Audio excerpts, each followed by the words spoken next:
Welcome to RK news. ముందుగా RK news ప్రేక్షకులకు దీపావళి పండుగ శుభాకాంక్షలు. వార్తల్లోని ముఖ్యాంశాలు.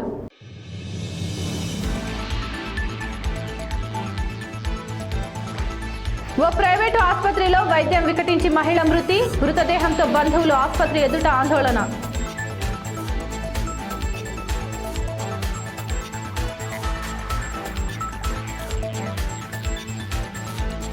పేదల తిరుపతి, తెలంగాణ తిరుపతిగా పిలిచే కురుమూర్తి జాతరకు అన్ని ఏర్పాట్లు పూర్తి చేస్తున్న అధికారులు.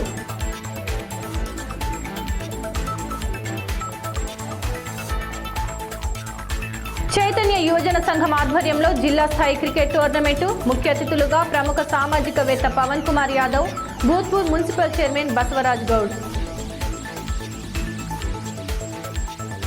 Integrated graduates association IGA Wanaparthy జిల్లా శాఖ ఆధ్వర్యంలో శనివారం నాడు కొత్తకోటలో ఖాళీ దీపాలతో గ్రాడ్యుయేట్స్ నిరసన వ్యక్తం చేయడం జరిగిందని ఐజీఏ వనపర్తి జిల్లా అధ్యక్షులు మంద ప్రశాంత్ తెలిపారు. ఈ సందర్భంగా ఐజీఏ జాతీయ అధ్యక్షులు శంకర్ గౌడ్ మాట్లాడుతూ ప్రైవేటు స్కూల్స్ మరియు కాలేజీలలో పనిచేస్తున్నటువంటి టీచర్లకు గత 10 నెలలుగా జీతాలు లేనందున ప్రత్యేక ప్యాకేజీ ప్రకటించాలని, కాంట్రాక్టు అవుట్సోర్సింగ్ ఉద్యోగులను పర్మినెంట్ చేయాలని ఆయన డిమాండ్ చేశారు. దీపావళి పండుగ కాలంలో ప్రైవేట్ ఉద్యోగ నిరుద్యోగుల బాధలు లెక్కింపశక్యం కాదని, అందుకు నిరసనగా ఖాళీ దీపాలతో నిరసన తెలపడం జరుగుతుందని ఆయన తెలిపారు. ఇంటిగ్రేటెడ్ గ్రాడ్యుయేట్స్ అసోసియేషన్ వనపర్తి జిల్లా అధ్యక్షుడు ప్రశాంత్ కుమార్ మరియు నవీన్, చంద్రశేఖర్, సతీష్ గారి ఆధ్వర్యంలో ఈరోజు గత 10 నెలలు కూడా వేతనాలు లేకుండా ప్రైవేట్ టీచర్స్, లెక్చరర్స్ దుర్భరమైన జీవితాన్ని గడుపుతా ఉన్నారు. అదేవిధంగా తెలంగాణ రాష్ట్రంలో ఉన్న 35 లక్షల మంది ఉద్యోగాలు లేక నిరుద్యోగులంతా కూడా వారి జీవితాల్లో కూడా వెలుగు లేదు కనుక ఈరోజు దీపావళి సందర్భంగా అటు నిరుద్యోగులు కానీ ఇటు ప్రైవేట్ టీచర్స్ మరి లెక్చరర్స్ గారి జీవితంలో మరి వెలుగులు లేనందున నిరసనగా ఖాళీ దీపాలతో నిరసన వ్యక్తం చేస్తా ఉన్నాం.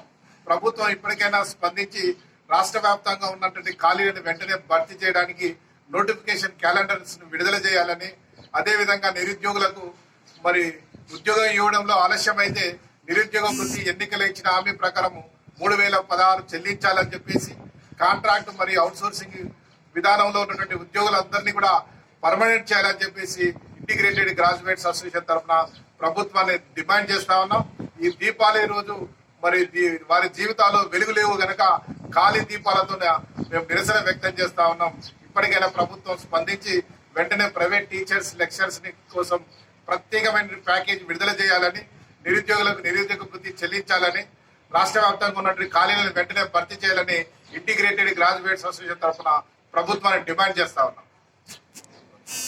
క్రీడలు సమగ్ర మూర్తిమత్వ వికాసానికి తోడ్పడతాయని ప్రముఖ సామాజికవేత్త పవన్ కుమార్ యాదవ్ అన్నారు. దీపావళిని పురస్కరించుకొని దేవరకద్ర నియోజకవర్గం అమిస్తాపూర్ కు చెందిన నవ చైతన్య యువజన సంఘం ఆధ్వర్యంలో నిర్వహిస్తున్న జిల్లా స్థాయి క్రికెట్ టోర్నమెంట్ ను భూత్పూర్ మున్సిపాలిటీ చైర్మన్ బసవరాజ్ గౌడ్తో కలిసి పవన్ కుమార్ యాదవ్ ప్రారంభించారు. ఈ సందర్భంగా పవన్ కుమార్ మాట్లాడుతూ టోర్నమెంట్ నిర్వాహకులకు సహకరించాలని కోరగానే అందుకు అంగీకరించినట్లు తెలిపారు.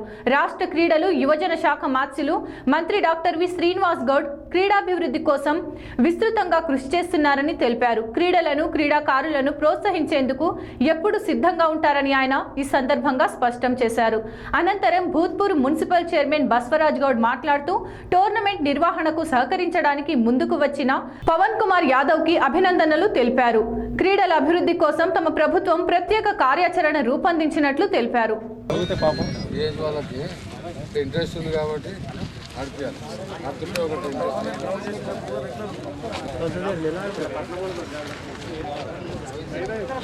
చెప్తారా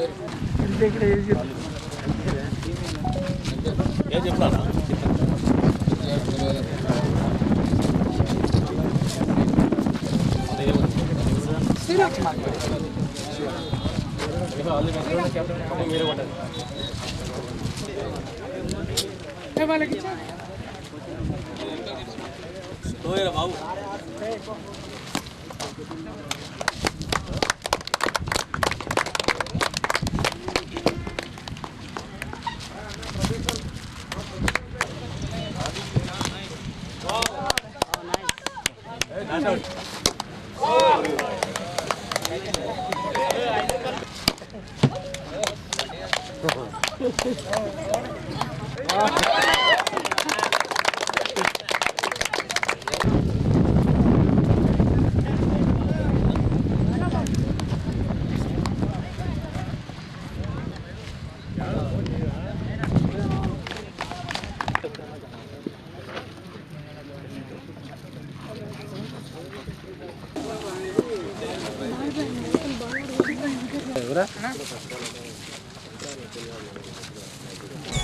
ఈరోజు దేవదర్ కాన్స్టిట్యున్సీ భూత్పూర్ మండల్ అమిస్తాపూర్ విలేజ్లో నవచేతన సంఘం యువకులు జిల్లా స్థాయి క్రికెట్ టోర్నమెంటు దాదాపుగా 60 టీంల దగ్గర వచ్చాయి దగ్గర.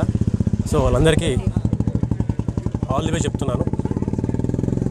స్పోర్ట్స్ అనేది ప్రతి వ్యక్తికి అవసరము.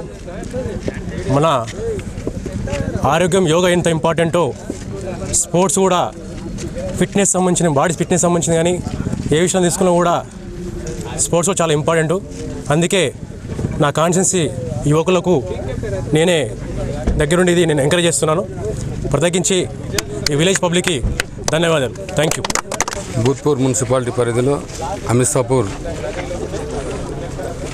ఫౌండేషన్ కేఆర్ ఫౌండేషన్ మన పవన్ అన్న గారు ఈ యొక్క జిల్లా స్థాయి క్రికెట్ పోటీలు ఈరోజు ఈ అమిస్తాపూర్ గ్రామంలో ప్రారంభం చేసిండు. దీనికి గాను ఒక 60 టీంలు ఈరోజు ఇక్కడ నమోదు చేసుకున్నారు.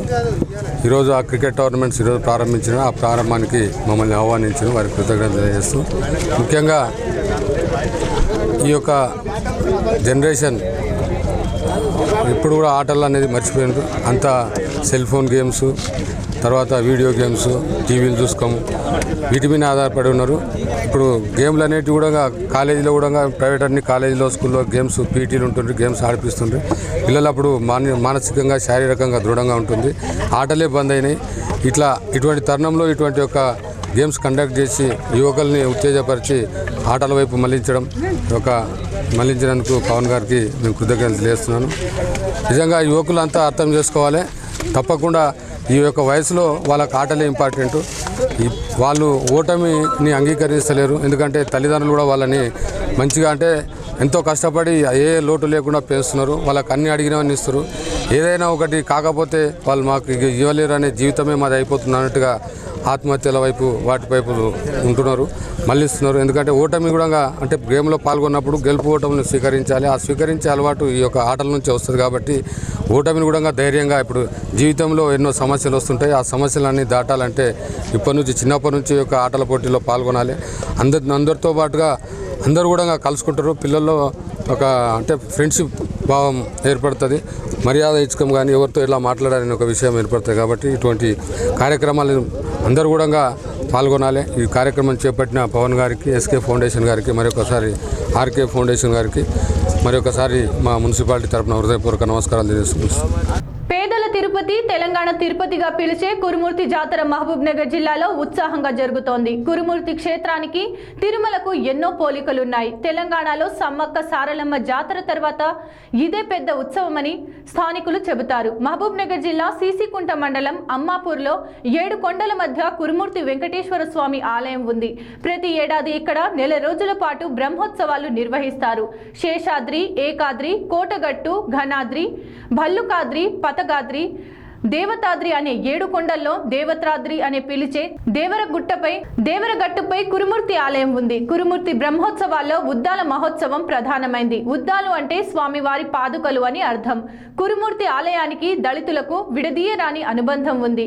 ఆవు చర్మంతో స్వామివారి పాదుకలను దళితులే తయారు చేస్తారు. ఉద్దాల మండపంలో దళితులే అర్చకులు. అనంతరం పాదుకలను ఊరేగింపుగా కురుమూర్తి ఆలయానికి తీసుకెళ్తారు. భక్తులు పెద్ద ఎత్తున ఇందులో పాల్గొంటారు. కురుమూర్తి పుష్కరిణిలో స్నానాలు చేసి తడి దుస్తులతో కొండపైకి వెళ్లి దేవుడిని దర్శించుకుంటారు. మట్టి కుండల్లో నైవేద్యం సమర్పిస్తారు. బ్రహ్మోత్సవాల్లో స్థానికులు నృత్యాలు ఆకట్టుకుంటాయి. తిరుమల, కురుమూర్తి ఆలయాలకు మధ్య ఎన్నో పోలికలు ఉన్నాయి.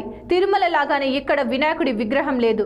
తిరుమల మాదిరిగానే ఇక్కడ 7 కొండల మధ్య దేవాలయం ఉంది. తిరుమల మెట్ల దారిపై శ్రీపాద చిహ్నాలు ఉన్నట్లుగానే ఇక్కడ ఉన్నాయి. కురుమూర్తి దర్శనానికి వెళ్తున్నప్పుడు మోకాళ్ల గుండు ఉంది. అలిపిరి మండపం లాగానే ఇక్కడ ఉద్దాల మండపం ఉంది. కురుమూర్తి క్షేత్రంలో సీకులు ప్రత్యేక ఆకర్షణ. గుట్ట కింద జోరుగా మాంసం విక్రయాలు జరుగుతాయి. బ్రహ్మోత్సవాల సమయంలో 500 మందికి ఉపాధి లభిస్తోంది. 3 కోట్ల రూపాయల వ్యాపారం జరుగుతుందని చెబుతారు. తెలంగాణ తిరుపతిగా, పేదల తిరుపతిగా పిలిచే ఈ క్షేత్రాన్ని యాదాద్రి ఆలయ స్థాయిలో అభివృద్ధి చేయాలని భక్తులు కోరుతున్నారు. రైతు వరి కొనుగోలు కేంద్రంలో పాల్గొన్న Parigi MLA Koppula Maheshwar Reddy, ZPTC Ravinder Reddy, MPP Anantharamulu, గ్రామ సర్పంచ్ పాండురంగయ్య, ఎంపీపీ సత్యనారాయణ తదితరులు పాల్గొన్నారు. ఈ సందర్భంగా వారు మాట్లాడుతూ తెలంగాణ రాష్ట్రంలో రైతులు ఎలాంటి కష్టం పడకుండా రైతులకు కావలసిన అన్ని ఏర్పాట్లను తమ ప్రభుత్వం కల్పిస్తుందన్నారు. రైతు బంధు కూడా ప్రభుత్వం ఇవ్వబోతుంది, ఎకరాకు 5,000 రూపాయలు. మరి రైతు ముఖ్యమంత్రి గారి లక్ష్యం ఒక్కటే, రైతులు అప్పు ఉండొద్దు, రాబోయే 2-3 ఏళ్లలో ఖచ్చితంగా వాళ్ళ దగ్గర పెట్టుబడి వాళ్ళ సొంత జేబులోకి వెళ్ళాలని ఒక లక్ష్యంతో మరి ఎన్నో కార్యక్రమాలు తీసుకున్నారు. కాబట్టి రైతులకు ఖచ్చితంగా ఆదుకునే విధంగా ప్రభుత్వం పనిచేస్తుంది. ఇలా మొన్ననే చూసిన మనం CCI ద్వారా పత్తిని కూడా కొనుగోలు చేస్తున్నాం, రేపు కందులు కూడా కొనుగోలు చేస్తున్నాం. అన్నీ కూడా ప్రభుత్వం రైతులను ఆదుకునే విధంగా పనిచేస్తుంది. పంటల ద్వారా కొనుగోలు చేస్తున్నాం. మరి రైతు వేదికలు కూడా ప్రతి క్లస్టర్, ఇప్పుడు ఎందుకంటే 5,000 ఎకరాలకు ఒక క్లస్టర్ ఏర్పాటు చేసి రైతు వేదికలు కూడా దాదాపు పూర్తయినాయి. ఇప్పుడు రైతు వేదికల ద్వారా మరి రైతులకు ఎన్నో లాభాలు వచ్చే విధంగా భూసార పరీక్షలు కానీ, ఏ పంట సాగు చేస్తే అవన్నీ కూడా వ్యవసాయ అధికారుల నుండి రైతులందరూ కూడా సంఘటితం చేసి రైతులందరూ ఒక దగ్గర కూర్చొని సమావేశం చేసుకొని మనం ఏ పంట వేసుకుంటే లాభం అవుతుందన్న ఒక ఉద్దేశంతో రైతు వేదికలు కూడా కంప్లీట్ అయినాయి. అవి కూడా ప్రారంభించడం మొదలుపెట్టినాం. దివంగత జవహర్ లాల్ నెహ్రూ జయంతి కార్యక్రమాన్ని మహబూబ్ నగర్ పట్టణంలోని కాంగ్రెస్ నేతలు ఘనంగా నిర్వహించారు. ఈ సందర్భంగా ఆయన చిత్రపటానికి పూలమాలలు వేసి ఘనంగా నివాళులర్పించారు. ఈ సందర్భంగా వెంకటేష్ మాట్లాడుతూ నెహ్రూ జయంతిని బాలల దినోత్సవమని ఆయన గుర్తుకు చేశారు. భారతదేశ పురోగతి కోసం నెహ్రూ ఎంతో కృషి చేశారని ఆయన తెలిపారు.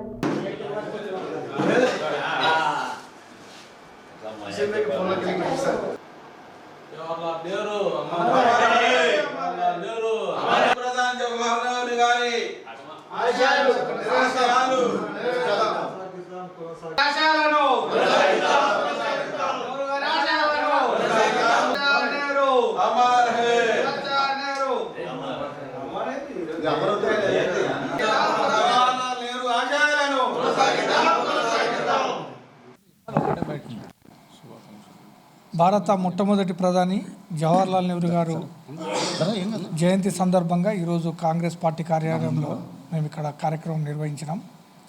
మన భారతదేశము బ్రిటిష్ వాళ్ళ చేతుల్లో నుంచి బయటకు వచ్చిన తర్వాత 16 సంవత్సరాలు భారతదేశాన్ని ఒకటి ప్రగతి పదంలోకి తీసుకొని పోయిన ఘనత మన చాచా నెహ్రూది. అదేవిధంగా ఫ్రీడమ్ కొరకు కూడా చాలా ఆయన కొట్లాడి ముందరికి తీసుకొని పోయిండు. 900 రోజులు జైల్లో ఉన్నాడు బ్రిటిష్ కాలంలో. అంటే వాళ్ళ త్యాగాలే ఇప్పుడు మన భారతదేశం పునాదులు అభివృద్ధి పదంలో నడుస్తూ ఉంది. అదేవిధంగా పిల్లలకు మేము చిన్నగా ఉన్నప్పుడు కూడా పిల్లలందరూ అనేవాళ్ళం మేము చాచా నెహ్రూ అని. అంటే పిల్లల దినోత్సవం 14 నవంబరు ప్రతి సంవత్సరం కూడా బాలల దినోత్సవంగా జరుపుకున్న దినాలు మేము కూడా చూసినాం, ఇప్పుడు కూడా జరుగుతూ ఉంది. అలాంటి వారు ఉన్నందుకొరకే మన భారతదేశం ఇంత ముందుకు వచ్చిందని చెప్పేసి ఇలాంటి వారిని మనం స్ఫూర్తిగా తీసుకొని ముందరికి పోవాలని చెప్పేసి ప్రతి కాంగ్రెస్ శ్రేణులకు అదేవిధంగా ప్రజలకు తెలియజేస్తూ ఉన్నాను. నారాయణపేట జిల్లా కేంద్రంలో ఓ ప్రైవేటు ఆసుపత్రిలో వైద్యం వికటించి మహిళ మృతి చెందడంతో మృతురాలి బంధువులు ఆసుపత్రి ఎదుట మృతదేహంతో ఆందోళన చేపట్టారు. కర్ణాటక రాష్ట్రం చెప్పెట్ల గ్రామానికి చెందిన నాగేంద్రమ్మకు జిల్లా కేంద్రంలోని ఓ ప్రైవేటు ఆసుపత్రిలో ఈ నెల 11వ తేదీన గర్భసంచి ఆపరేషన్ చేశారు. 3 రోజుల క్రితం పరిస్థితి విషమించడంతో వైద్యుల సూచన మేరకు నాగేంద్రమ్మను మెరుగైన చికిత్స నిమిత్తం కుటుంబ సభ్యులు హైదరాబాద్కు తరలించారు. అక్కడ చికిత్స పొందుతూ శుక్రవారం రాత్రి రోగి మృతి చెందడంతో తీవ్ర ఆగ్రహంతో బంధువులు నారాయణపేటలోని ఆసుపత్రి ముందు శవాన్ని తరలించి ఆందోళన చేపట్టారు. వైద్యుల నిర్లక్ష్యం కారణంగానే మృతి చెందినట్లు మృతురాలి బంధువులు ఆరోపించారు. పోలీసులు సంఘటనా స్థలానికి చేరుకొని దర్యాప్తు చేస్తున్నారు.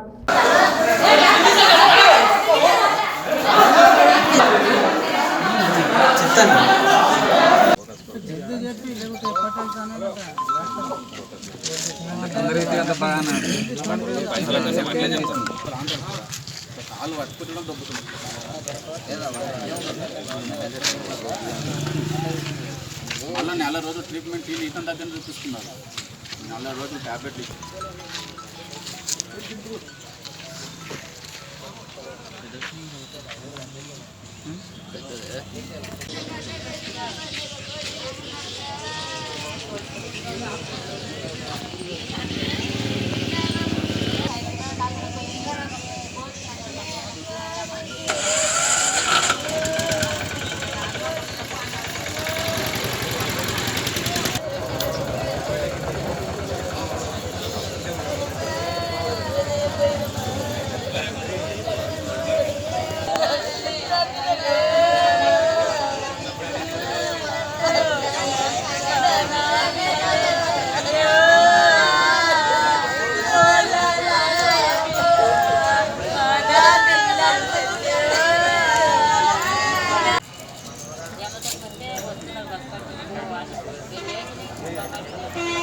అస్సలే మీద గ్యాసమే లేదు. ఎవరి లెక్కలు బాగున్నారు కదా అన్నట్లు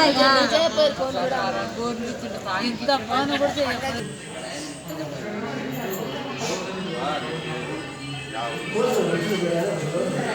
అవసరం ఉన్నది. ఎందుకంటే వాస్తవానికి ఇక్కడ డిశ్చార్జ్ చేసేటప్పుడు కేసు ఇట్లా డిశ్చార్జ్ రాయాలి, అక్కడ డయాగ్నోసిస్ ఏమేమి జరిగింది అవన్నీ రాయాలి. అవన్నీ రాయకుండా ఇక్కడ ఎవరికి తెలియకుండా ఆయనే ఒక అంబులెన్స్ మాట్లాడుకొని హైదరాబాద్ ఆసుపత్రికి రెఫర్ చేయడం అనేది నేరం. ఎందుకంటే ఏం జరిగింది అనేది కూడా తప్పకుండా అక్కడ ఉన్న పేషెంట్ కానీ వాళ్ళ బంధువులు కానీ చెప్పాల్సిన అవసరం ఉంది. వాళ్ళని భయపెట్టి బెదిరించి ఈరోజు హైదరాబాద్కు తీసుకుపోయి అక్కడ చంపడానికి ఈయన కంపల్సరీ ఈయన చేసిన హత్య, దీన్ని హత్యగా భావించాలి మనం. కాబట్టి ఎట్టి పరిస్థితుల్లో ఈ డాక్టర్పై చర్య తీసుకునే బాధిత కుటుంబానికి న్యాయం చేయాల్సినటువంటి అవసరం ఉన్నది.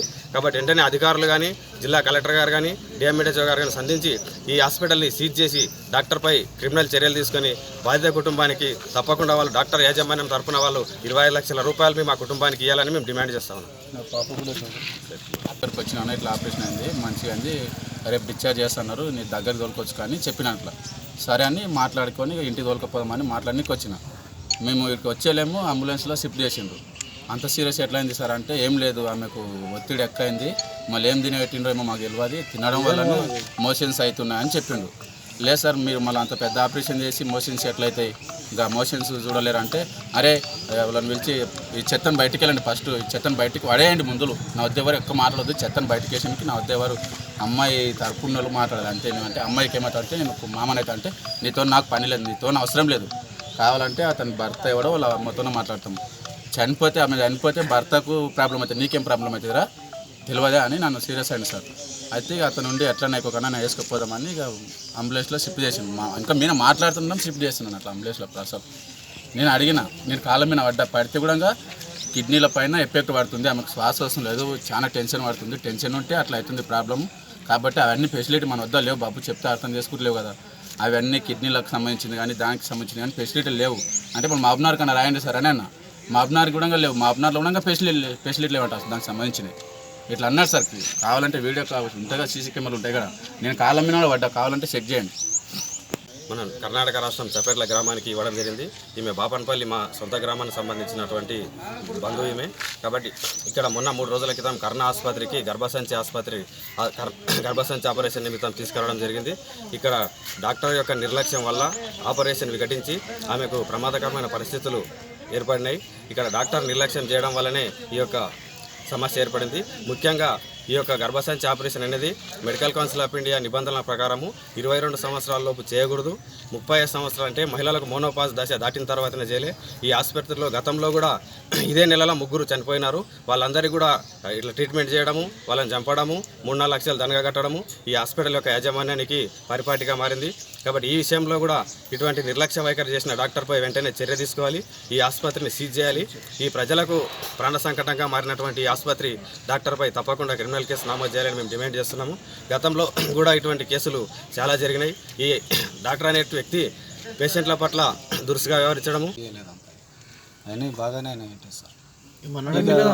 వచ్చి కేసు నేనేమంటే సార్ అంబులెన్స్ తెచ్చి మేము లేని ఎక్కించినారు సార్, ఏం 3 పిల్లలు ఉంటే ఏం చేయాలి సార్, ఇంత పరిస్థితి వచ్చే దగ్గర మీరు రాత్రి అన్న రోజు వెళ్ళగదంటే ఏం కాదు మేమేం చేయమంటే మమ్మల్ని నగరాలు చేస్తున్నా లంచ్ కూడా దెంగ దెంగ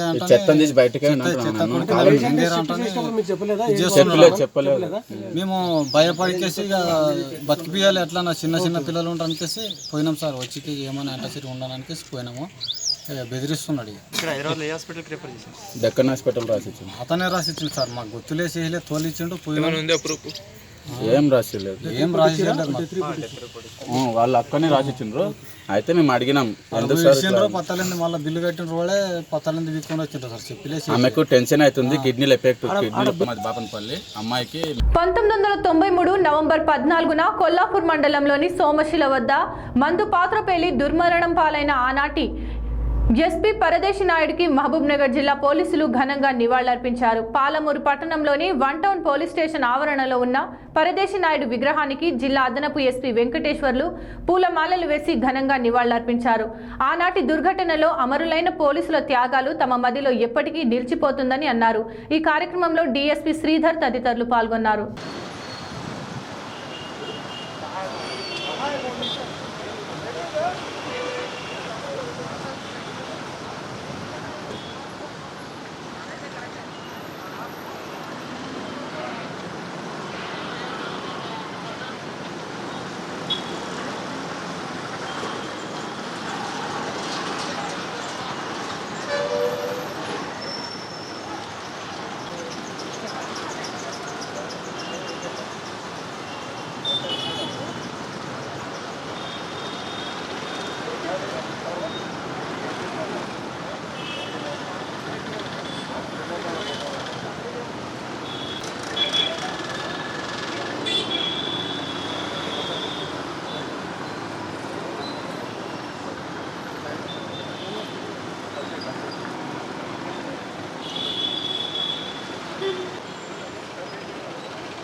ఇప్పటికీ సుమారు 27 సంవత్సరాల క్రితం 1993 నవంబర్ 14 నాడు సోమశిల ప్రాంతంలో అప్పుడు ఉన్నటువంటి ఉమ్మడి జిల్లాలో మరి నాగర్ కర్నూలు ప్రాంతంలోని సోమశిలలో తీవ్రవాదులు అంటే నక్సలైట్లు పేల్చినటువంటి మందు పాత్రకి బలైనటువంటి పరదేశి నాయుడు ఐపీఎస్ పాత ఎస్పీ గారు మరియు మా బ్యాచ్మేట్ రమేష్ రెడ్డి కూడా దాంట్లో కోల్పోవడం జరిగింది. మరి ఆ సంఘటనలో చనిపోయినటువంటి అందరినీ ఈరోజు ప్రతి సంవత్సరం కూడా మరి స్మరించుకోవటం మహబూబ్నగర్ జిల్లా పోలీసులకు ఆనవాయితీగా వస్తుంది.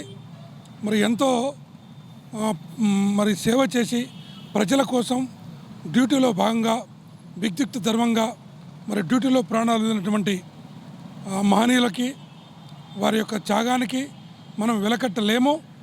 అందుకని మనం పోలీసులు అంతా కూడా మేము మరి ఉమేష్ నాయుడు గారి పరదేశి నాయుడు గారి స్టాచ్యూను మనం ఏర్పాటు చేసుకొని ప్రతి సంవత్సరం ఈ రోజు నాడు అతనికి శ్రద్ధాంజలి ఘటించి అతన్ని మనం గౌరవించుకోవటం, పూలమాలతో సత్కరించుకొని ఒకసారి జ్ఞాపకం చేసుకోవటం ఆనవాయితీగా వస్తుంది. దాంట్లో భాగంగానే ఈరోజు మరి నేను మరి డిఎస్పీ గారు మరి టౌన్లో ఉన్నటువంటి సీఏలు మరి సిబ్బంది అందరూ కూడా అదేవిధంగా ఈరోజు ఆయనని ఒకసారి స్మరించుకొని ఆయన జ్ఞాపకార్థం ఆయనకు పూలమాలలు వేసి సత్కరించుకోవడం జరిగింది. వార్తలు ముగించే ముందు ముఖ్యాంశాలు మరోసారి.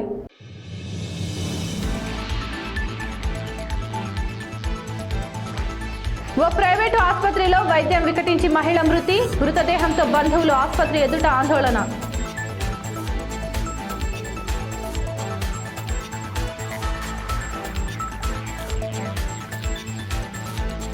పేదల తిరుపతి, తెలంగాణ తిరుపతిగా పిలిచే కురుమూర్తి జాతరకు అన్ని ఏర్పాట్లు పూర్తి చేస్తున్న అధికారులు.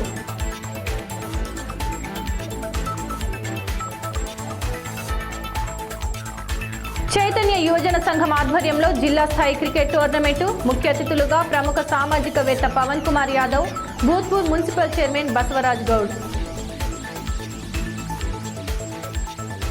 ఇవి వాటి వార్తలు. మరిన్ని వార్తలకై చూస్తూనే ఉండండి ఆర్కే న్యూస్. ప్రతిదిశం ప్రజాపక్షం.